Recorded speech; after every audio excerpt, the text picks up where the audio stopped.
Buenos días, Villegas. Buenos días, profe. Buenos días, Vargas. Sí, por favor, en la medida que podamos, vayámonos conectando a tiempo para que de esa manera no perdamos este, horas de clase. Bueno, como dije la última clase, o sea, el martes, entonces estamos ingresando básicamente a lo que sería la materia, iniciándonos con la parte del fundamento, o sea, los fundamentos que se denominan de la cinemática, la parte sobre la cual se va a basar en la investigación sobre los mecanismos, ¿sí? Cómo llegar a, a esos mecanismos. Entonces, por eso, en esta parte, que es el segundo capítulo del libro Norton, que ese lo tenemos que ver enterito, porque justamente se dan todos los conceptos fundamentales y términos que tenemos que aprender para saber comunicarnos perfectamente con el mismo léxico, ¿ah? Sobre los temas de síntesis y de análisis de los mecanismos. ¿Mm? Bien, eh, yo les dije que el libro Norton da una primera definición muy general de mecanismos, que es que dice que un mecanismo es un dispositivo que transforma el movimiento. Y se acostumbran a decir eso y no está mal, no está mal, desde ya que no está mal, porque para eso es un mecanismo, para transformar un movimiento. Pero ya van a ver que a medida que vayamos analizando y conociendo sobre los diferentes elementos que conforman un mecanismo, ¿sí? Y los fundamentos, básicamente, vamos a ir eh, variando o llevando esta definición, hacia algo más significativo en la definición de mecanismo, y es la de que los mecanismos sirven para controlar, ¿sí? Más que para transformar. Transforman, claro que transforman, porque yo entro con un movimiento y salgo con otro movimiento en la salida del mecanismo. A la entrada del mecanismo entro con un movimiento y a la salida voy a salir con otro movimiento. Es decir, estoy transformando, pero la parte más importante es que yo puedo controlar movimientos, controlar los movimientos. Y eso es lo que tiene que tenerlo como característica fundamental de un mecanismo. Bueno, además que, como dijimos, es un mecanismo que, y eso sí tenemos que tenerlo claro, un mecanismo se diferencia de una máquina. Ahí tenemos una máquina, ¿sí? Un simple taladro, ¿sí? Y está conformado por las mismas piezas, por los mismos elementos, forman un mecanismo, en este caso, que es un mecanismo que ya vamos a ver más adelante, ¿sí? Que es un sistema de engranajes que sirven para la transmisión del movimiento, para transmitir el movimiento.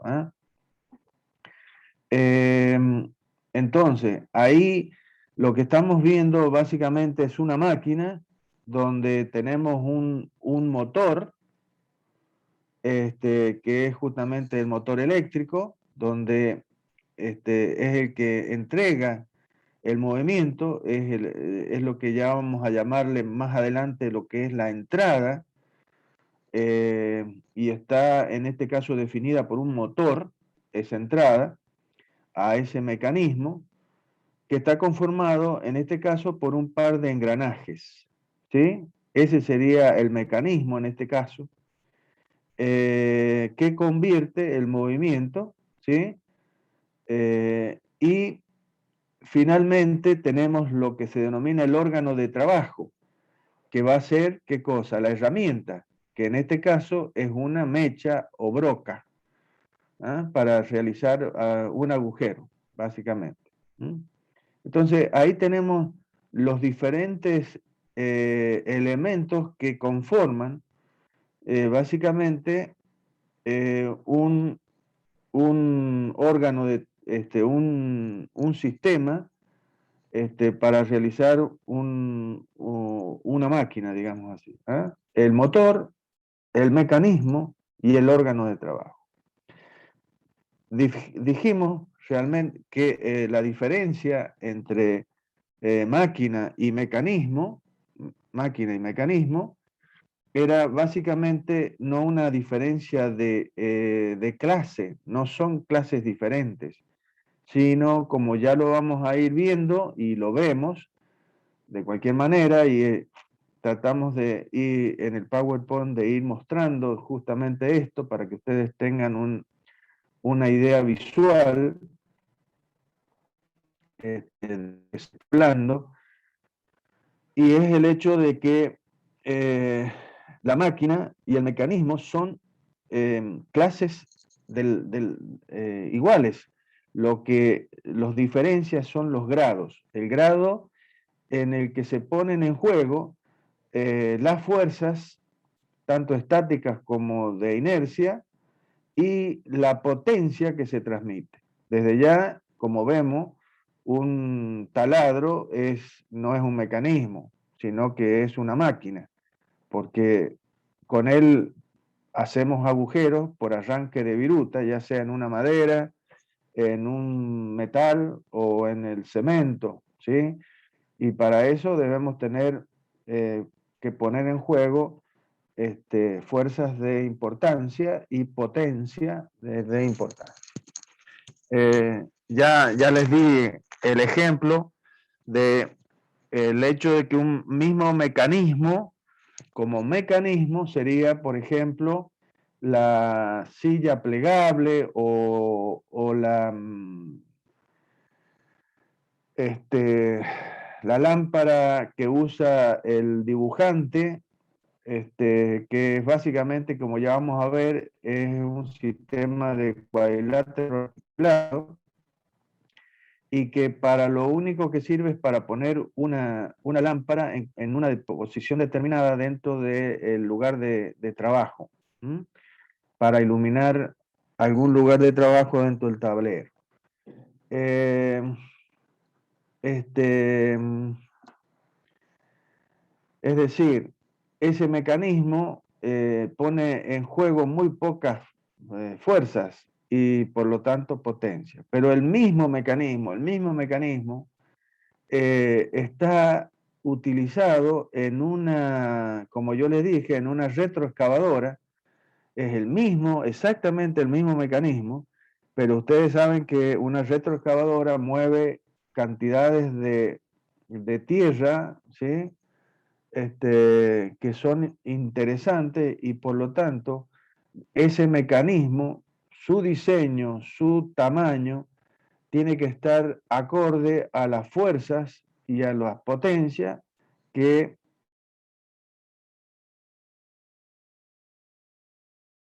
Entonces, por eso una máquina es un conjunto de mecanismos, como ya lo vamos a decir más o menos de la misma manera al final de que demos los diferentes, que veamos los diferentes elementos que conforman un mecanismo, pero una máquina es un conjunto de mecanismos que están diseñados para proporcionar grandes fuerzas y transmitir potencia de valores muy importantes.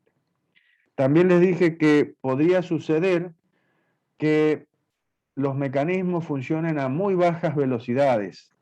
Si funcionan a muy bajas velocidades, las fuerzas de inercia, debido a las aceleraciones y a las velocidades, por supuesto, no van a ocurrir. Por lo tanto, ese mecanismo puede calcularse desde el punto de vista cinemático, o sea, tener en cuenta solamente qué velocidades y aceleraciones pueden llegar a ocurrir, pero como van a moverse los diferentes eslabones o cuerpos, como ya vamos a ver, a bajas velocidades, bueno, las fuerzas de inercia, que a veces son las más importantes dentro de un sistema, no tanto como las fuerzas estáticas, o sea, las fuerzas eternas, las fuerzas debidas al movimiento de la masa y la aceleración son a veces más importantes que las fuerzas externas. Entonces, por eso, si el mecanismo gira a bajas vueltas y solamente lo analizaremos cinemáticamente. Y si no, se lo analizará como una máquina. Entonces, desde el punto de vista dinámico. Y tendremos que ver todo lo que es fuerzas y aceleraciones, aceleraciones, por supuesto, y fuerzas que se van a poner en juego, tanto dinámica como estática. Bien, esto, esto es importante, lo estoy repitiendo porque es importante para que, como otras cosas que voy a ir diciendo, porque esto forma criterios, los criterios frente a los cuales hay que tomar decisiones en cuanto al análisis fino de un mecanismo, una vez que ha sido diseñado y analizado, en la etapa de análisis, básicamente. Bien,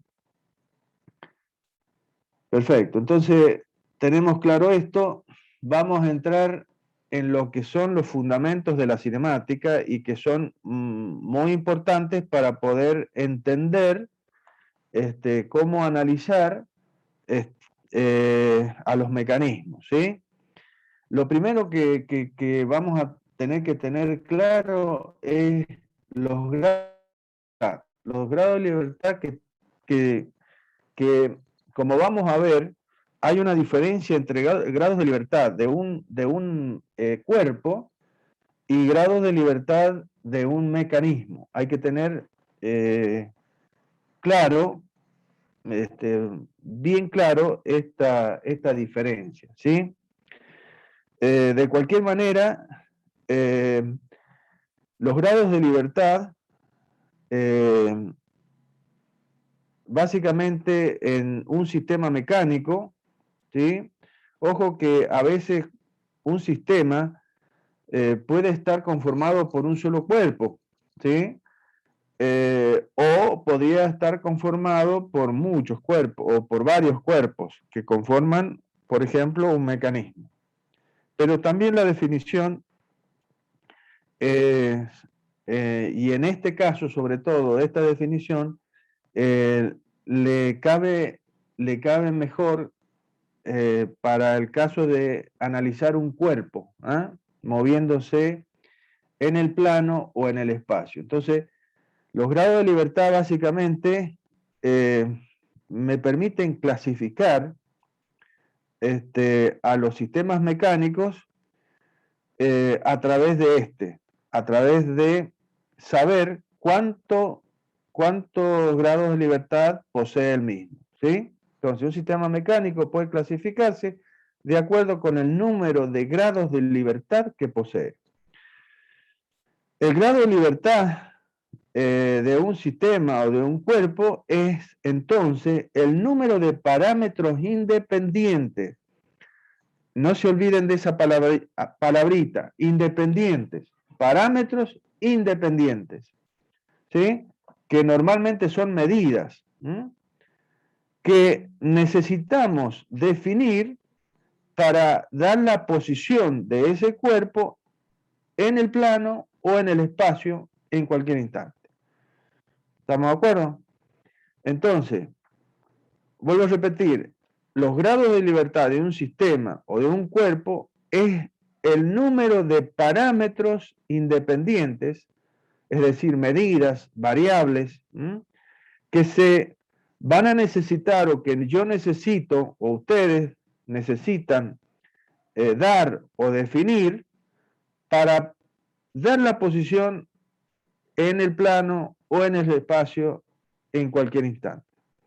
Entonces, Esto nos lleva a pensar que justamente estamos hablando de geometría, ¿sí? O sea, necesito dar la posición de ese y cómo se va a mover, qué posibilidades de movimiento tiene ese cuerpo, ya sea en el plano o en el espacio.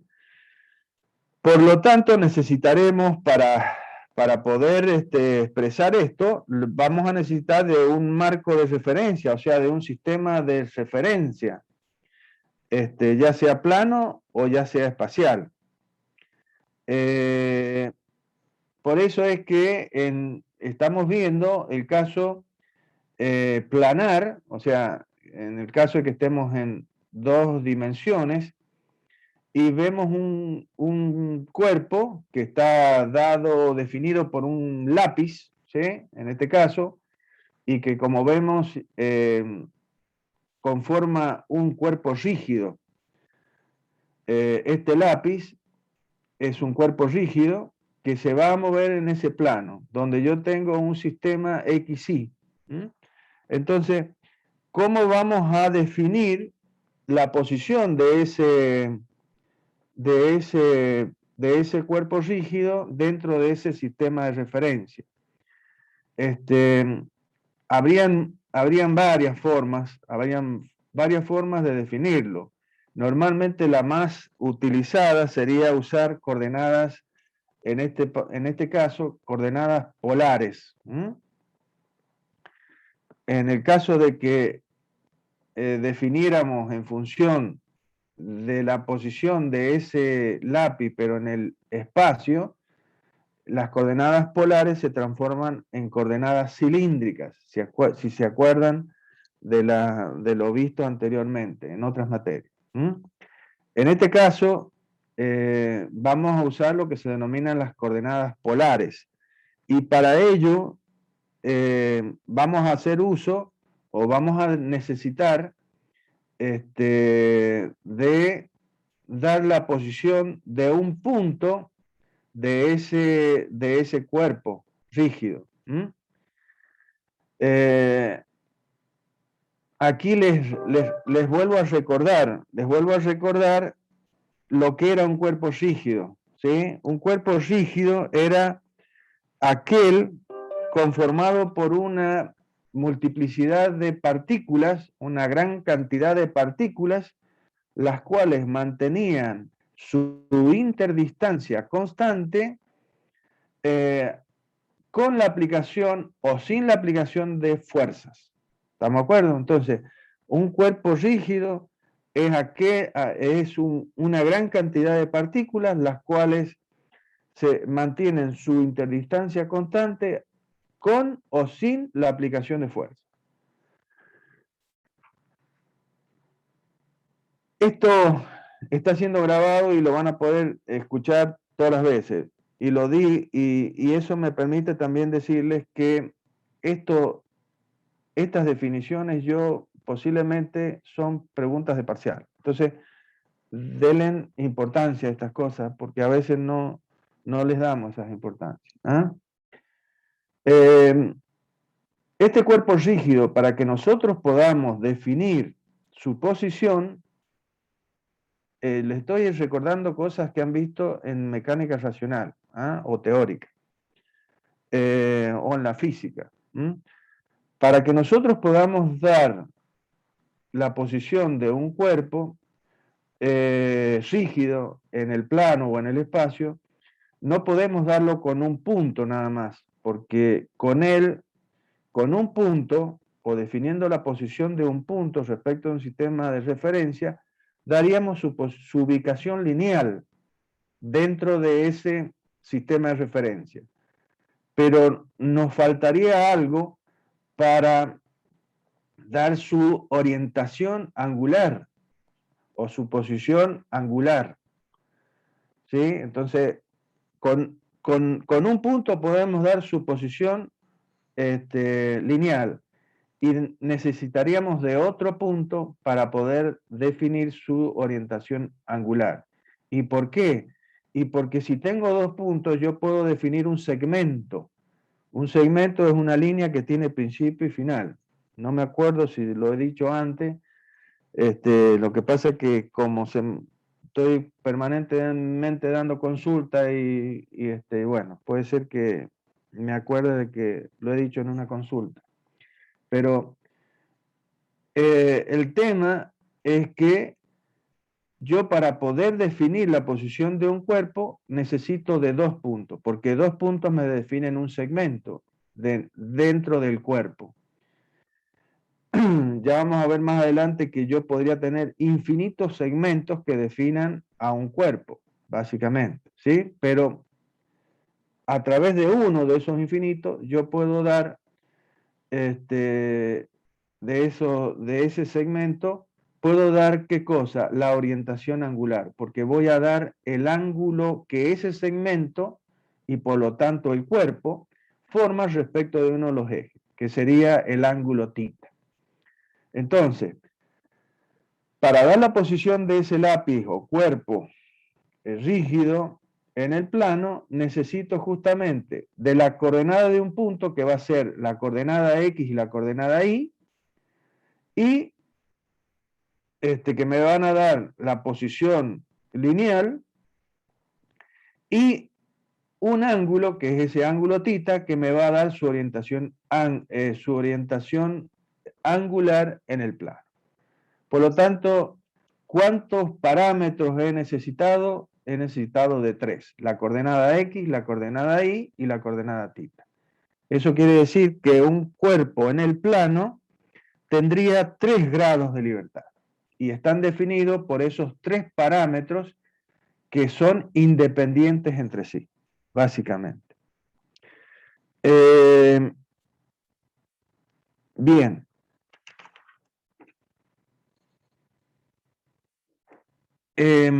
Si ese lápiz deja de estar apoyado sobre el plano y lo elevo del plano, y bueno, entonces aparecerá el eje Z en ese sistema de referencia. Y por supuesto estaremos en el espacio. Por lo tanto,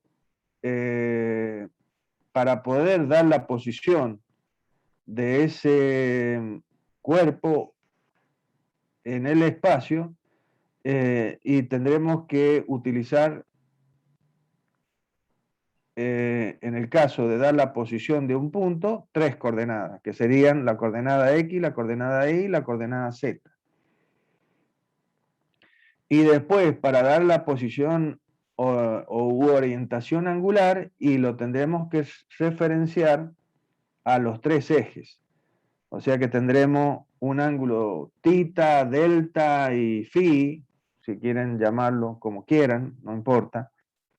Por lo tanto, en el espacio, un cuerpo tiene 6 grados de libertad. Está dado por 3 coordenadas, lineales y 3 coordenadas angulares, que son los ángulos. ¿Estamos de acuerdo? Entonces tendría 6 grados de libertad. Bien. Como ya vamos a ver, el curso nuestro se va a desarrollar de tal manera que vamos a analizar los movimientos planos, los movimientos planares, o sea que nosotros no vamos a estudiar nada de movimiento en el espacio. Vamos a considerar que los movimientos de los cuerpos, se mueven en el plano. Entonces, ¿cuál era la definición de un movimiento plano o planar? La definición es la siguiente. Un cuerpo se mueve con movimiento plano cuando todos los puntos del cuerpo se mueven en forma equidistante a un plano llamado plano de referencia. Es decir, que si yo, para que seamos más didácticos, yo camino respecto de una pared de mi habitación. Entonces si yo camino de tal manera que todo mi cuerpo, todas las partículas de mi cuerpo se mantienen equidistante de esa pared, estoy moviéndome sobre una línea, sobre un plano que es paralelo. Estoy haciendo un movimiento planar. En el momento que me salga de esa situación, y ya entro en el espacio. Entonces nosotros vamos a estudiar estos movimientos. Entonces, básicamente, los movimientos de los cuerpos en el plano. Ese lápiz que tenemos ahí dibujado en la pantalla, como dije, es un cuerpo rígido. Y, por supuesto, podría representar completamente a los elementos que vamos a definir dentro de un momento como los eslabones, que son las partes cinemáticas que conforman a un mecanismo. Y debiéramos definir lo siguiente en el sentido de que vamos a suponer, ¿sí? Para el análisis cinemático vamos a suponer que estos cuerpos rígidos no experimentan ninguna deformación bajo las cargas, ¿sí? O sea, esto es una hipótesis que estamos haciendo. Esta hipótesis está dada para poder definir de mejor, más fácilmente los movimientos que los cuerpos realizan en el plano, al moverse. Por supuesto, o sea, debido a las cargas de tanto externas como de inercia que van a actuar y que van a originar estos movimientos, básicamente, ¿sí? De cualquier manera, sepamos que para analizar en profundo y completamente, una vez que uno diseña un mecanismo y que pasemos a la parte de análisis, finalmente se tendrá que tener en cuenta que los cuerpos no son rígidos totalmente. Los cuerpos, bajo las cargas, sufren deformación. ¿Estamos de acuerdo?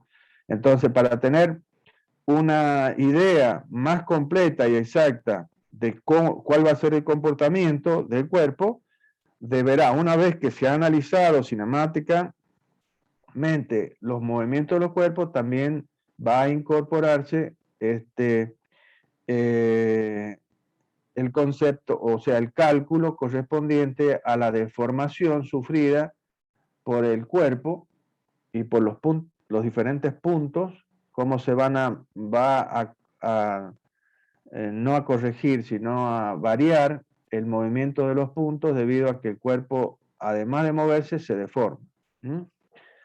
Por supuesto que este estudio no lo vamos a hacer nosotros, lo van a hacer en otras materias que tiene que ver con el cálculo de los elementos finitos, donde van a estudiar cómo se deforman los cuerpos bajo las cargas.